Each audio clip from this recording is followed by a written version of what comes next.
If you're from Britain, chances are that you've grown up with a ghost story or two. Maybe it's an old pub with an unexplained cold spot, or a friend of a friend who swears they saw something move in the corner of their room. But every now and then, you hear a story that goes beyond a bit of late night spooking, one that makes you stop and ask yourself, what if there's more to it? For me, that story is the Enfield Poltergeist. I must have been living under a rock, because admittedly, I first came across it while watching a famous film. I had assumed it was just another creepy story, loosely based on true events.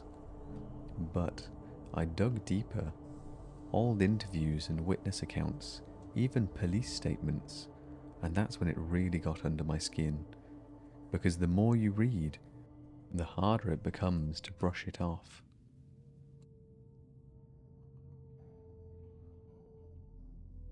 Let's rewind to 1977. North London, Enfield.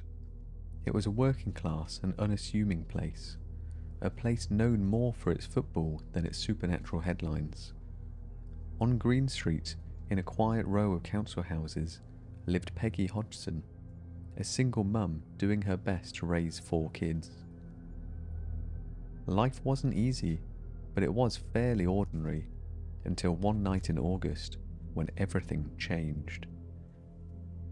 It started in the girls' bedroom. Margaret, age 13, and Janet, 11, insisted that their chest of drawers had moved on its own. Naturally, Peggy thought they were playing a game, but when she went upstairs, she saw it too.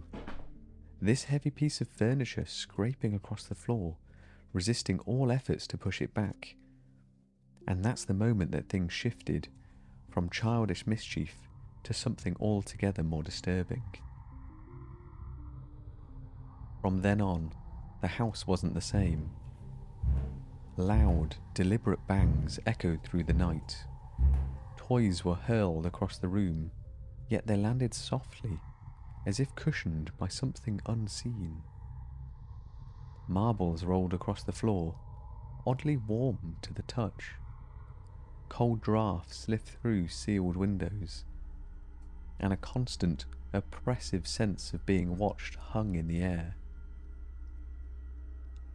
Neighbours took notice to the strange happenings. The police were called, and on one occasion, an officer, PC Caroline Heaps, later wrote in her official statement that she saw a chair move 3 or 4 feet across the floor entirely on its own.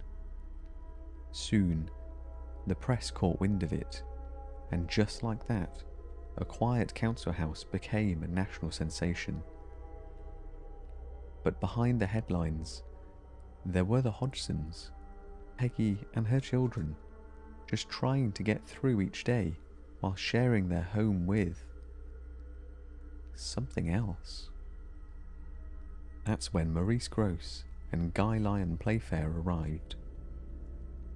Investigators from the Society of Physical Research, not thrill seekers, but serious men who'd seen strange things in their time. Over the next 18 months, they documented more than 2,000 incidents, knockings, flying Lego bricks, and voices from empty rooms. I've listened to some of those old recordings, crackly and raw, and filled with a tension that doesn't fade. At the heart of it all was Janet. Just 11 at the time, she began speaking in a gravelly, unnatural voice, nothing like her own. The voice called itself Bill Wilkins, said he'd died in a house, in a chair in the corner of the living room. The Hodgsons had never heard the name before. Doctors, speech experts, and even ventriloquists tried to catch her out, but the voice persisted, sometimes for hours, leaving Janet hoarse, drained, and visibly shaken. There are photographs too. Grainy, black and white images of Janet suspended mid-air above her bed. Some insist she jumped, but the contorted posture, The expression on her face, it doesn't look like somebody having fun. It looks like fear. Naturally, not everybody believed it. Some thought the family were attention-seeking, or perhaps desperate for a way out of their difficult circumstances. Years later, Janet admitted to faking a few things here and there, about 2% of the activity, she'd claimed. But about the rest, she was adamant. Not everything was fake, far from it. And that's the part that lingers. Even skeptics struggle to explain the more certain details. The police reports, sheer number of witnesses, and the consistency over time. And that's precisely why it sticks with you. These days, if you mention the Enfield Poltergeist, the most likely thing that you think of is The Conjuring 2, a Hollywood take with flying furniture and demon-hunting priests. But the truth is far stranger and much less glamorous. There was no grand showdown, no tidy resolution, just a family in an ordinary house trying to live with something that they didn't understand. And that's what makes it truly chilling. It could have happened anywhere, to anyone. And then, just like that, it stopped. No big finale and no answers. The activity just faded. The house went quiet and the Hodgsons moved on. But the story is still alive. People still talk about it. The knocks and the voices, the way the air seemed heavier back then, and the questions that never got answered. Was it a haunting, a family's grief, or something else entirely? Something we're just not equipped to explain. I won't claim to know, but every time I pass a row of quiet, ordinary houses, I can't help but wonder, what stories are waiting behind those doors?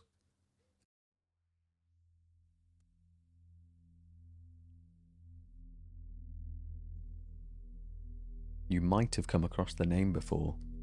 If not, you've maybe heard it as the most haunted house in England, and it sounds like the kind of headline that you'd find in a magazine, nestled between tales of cursed antiques and haunted dolls. But here's the intriguing part. A lot of people believe it, and I mean a lot of people. Borley Rectory wasn't a hospital, an asylum, or anything quite so dramatic. Putting it simply, it was a house, a large one, built in 1862 to house the rector of a local parish and his family. A red brick Gothic-style building, quietly standing beside the ruins of an old Benedictine monastery. They say that from the outset, something felt off. Vicars and their families, housekeepers, almost everyone who resided there reported strange occurrences, sounds and shadows, things that couldn't easily be explained. But one story stood out among the rest, the story of the nun. They said she walked the garden paths in silence, never speaking, just moving as though retracing a path that she'd walked in life over and over again. Some claimed she was part of a forbidden romance, an affair between a monk and a nun, discovered and then punished. They say the monk was hanged, and the nun, she was bricked up alive within the convent walls. It's a compelling tale, but no historic records have ever confirmed it. Most agree that it's folklore, passed down, reshaped and embellished. But still, that hasn't stopped people from seeing her. And then came the sounds. Footsteps echoing down corridors with no one there. Bells ringing from empty rooms. A servant's bell, long since disconnected, suddenly clanging in the dead of night. Voices, clear as if someone was standing just beside you. Names whispered. Doors opening by themselves. Objects moving or vanishing entirely, only to reappear days later. At Borley, these stories didn't fade. They built up, layer by layer, until the house itself seemed to breathe with something unseen. By the 1920s, reports had come so frequent and so consistent that word reached Harry Price, Britain's most famous ghost hunter. Price wasn't just an investigator, he was a showman, charismatic, dramatic, and clever enough to know the power of a good headline. But he was also relentless. He moved into the rectory, treating it almost like a paranormal laboratory. Over the course of a year, he recorded more than 2,000 incidents, lights flickering with no source, objects levitating in front of witnesses, messages scrawled across walls during seances, sometimes mid-sentence. Guests described watching them appear as if written by invisible hands. Now, it's fair to say that Price had his critics. Some accused him of embellishment, others went further, claiming outright fakery. In 1956, the Society for Physical Research published a damning report suggesting Price may have exaggerated or fabricated parts of his findings. But here's the thing, the hauntings didn't start with Price, and they didn't end with him either. The reports go back long before he arrived. Vicars fled the house, maids refused to return. One housekeeper is said to have run screaming from the building after being touched by something that she couldn't see. And the consistency is what makes it so hard to dismiss. Dozens of witnesses across decades, all describing variations of the same phenomena. And then, in 1939, came the fire. The rectory was gutted in suspicious circumstances, its charred remains left to the elements. It was then eventually demolished in 1944. But locals swore the ruins felt wrong. They spoke of strange heaviness in the air. And some claimed to see the nun again, wandering through the smoke as if it wasn't there, as though even the fire couldn't drive her out. And that's what sets Borley apart. This wasn't one night, or one family, or one unreliable witness. This was a haunting that stretched across generations, hundreds of accounts and thousands of unexplained moments, layered over time like the dust settling in an old house.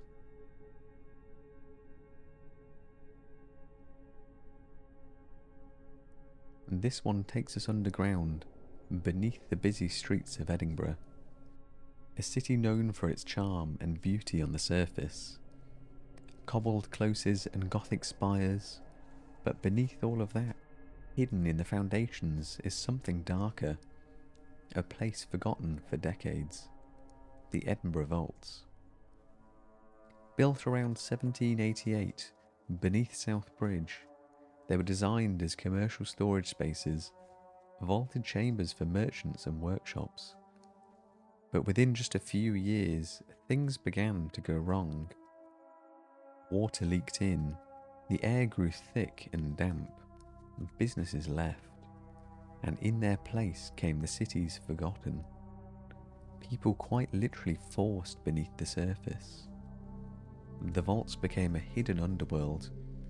No records or law, just whispers. Whispers of illegal taverns, makeshift brothels, and back alley surgeries. Whispers of disease, death, and desperation. Of screams that no one above could or would hear.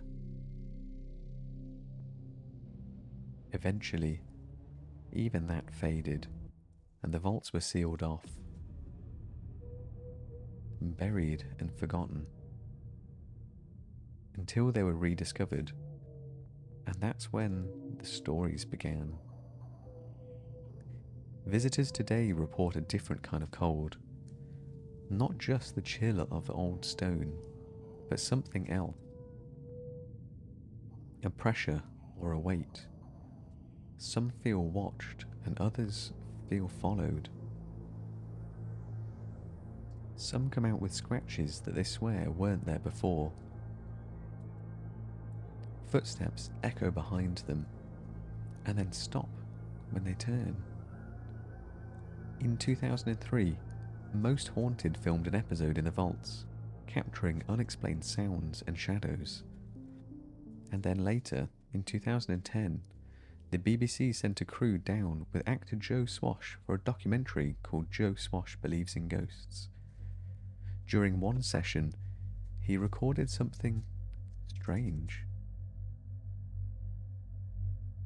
Not whispers, but voices, clear and distressed. No one else was speaking. The sound engineers checked the recordings. There was no interference or bleed, just a voice pleading in the dark. Of course, you could say that it's just a suggestion or the power of expectation, but that doesn't explain the recordings or the people who walked in skeptical and then came out shaken. And that's what stays with me, because the Edinburgh Vaults aren't tied to one ghost, they're tied to something heavier, a history of suffering sealed into stone. And sometimes, when the wind is right, they say you get the feeling that something down there wants to be heard.